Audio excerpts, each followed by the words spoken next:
কুমিল্লা থেকে ফারজানা নিতু নামে এক বোন প্রশ্ন করেছেন, মোহতারাম, আমার বিবাহ হয়েছিল আজ থেকে 2 বছর আগে। 1-1.5 বছরের মাথায় আমার ডিভোর্স হয়ে যায়। আজ 5-7 মাস যাবত আমি ডিভোর্সি, কিন্তু আমি হঠাৎ স্বপ্ন দেখছি যে আমার একটা বেবি হয়েছে এবং আমার সেই বেবিকে দেখার জন্য আমার পূর্বোক্ত স্বামী এসেছে এবং এসে দেখছে যে আমি সেই বাচ্চাকে দুধ পান করাচ্ছি। তাহলে এটার ব্যাখ্যা কি হবে, দয়া করে জানাবেন। জি, অত্যন্ত গুরুত্বপূর্ণ এবং তাৎপর্যপূর্ণ একটি স্বপ্ন। এখানে বেশ কয়েকটি দিক রয়েছে। যে ডিভোর্সি একজন বোন, সে স্বপ্ন দেখেছে যে তার বাচ্চা হয়েছে, বাস্তবে তার বাচ্চা নেই। তো আমরা ইতিপূর্বে কিন্তু বিভিন্ন ভিডিওতে আলোচনা করেছি যে যার বাচ্চা নেই সে যদি দেখে যে তার বাচ্চা হচ্ছে তাহলে সেটা সুসংবাদ, একথা বাস্তব। তবে যার বাচ্চা হওয়ার সম্ভাবনা নেই এমন মানুষ যদি বাচ্চা হতে দেখে, একটু বুঝিয়ে বলি। একজন আনমেরিড মেয়ে যার বাচ্চা হওয়ার সম্ভাবনা নেই, কারণ সে যেহেতু বৈবাহিক সম্পর্কে আবদ্ধ না, তাহলে তার বাচ্চা হওয়ার প্রশ্নই আসবে না।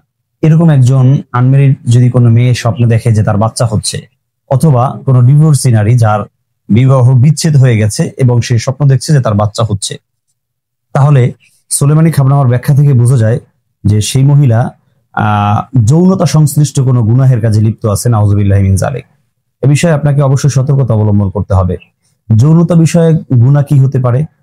যেমন সে কোনো পরপুরুষের সাথে পরকীয়ায় লিপ্ত আছে, সে কোনো ছেলের সাথে হারাম রিলেশনশিপে আছে, অথবা অন্য অপরিচিত কোনো মানুষের সাথে সে চ্যাটিং করে, মেসেজের মাধ্যমে কথা বলে, ভিডিও বার্তার মাধ্যমে তার সাথে যোগাযোগ রক্ষা করে, অথবা চিঠি আদান প্রদানের মাধ্যমে হতে পারে, অথবা ফিজিক্যালি সে জিনা ব্যভিচারে লিপ্ত আছে, এমনটাও হতে পারে।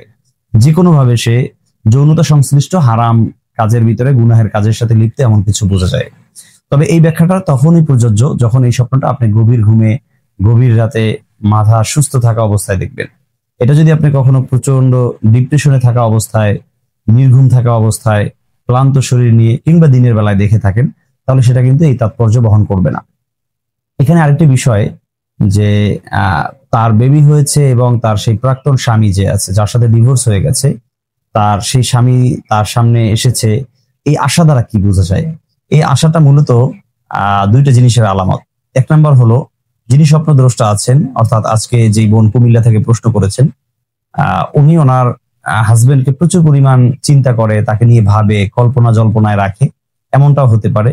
অথবা এমনও হতে পারে যে সেই স্বামী তাকে নিয়ে প্রচুর পরিমাণে চিন্তা ভাবনা করে, ফিকির করে এবং তার সাথে পুনরায় আবার মিলতে চায়, অথবা তার সাথে কিভাবে জোড়া লাগানো যায় সেই পরিকল্পনা করছে, এমনটা বোঝা যায়। তাহলে দ্বিতীয় অপশনটা যদি হয় তাহলে সেটা খুবই ভালো, যে স্বামী তার সাথে এখনো মিলতে চায় বা তাকে প্রচুর পরিমাণ মিস করে।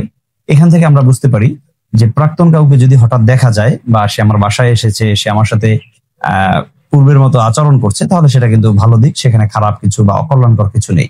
দর্শক, আল্লাহ তাআলা আমাদের সবাইকে ভালো ভালো স্বপ্ন দেখে সেগুলো আমাদের জীবনে বাস্তবায়ন করা, উপভোগ করার তৌফিক দান করুন। আলবিদা, মা আসসালামা।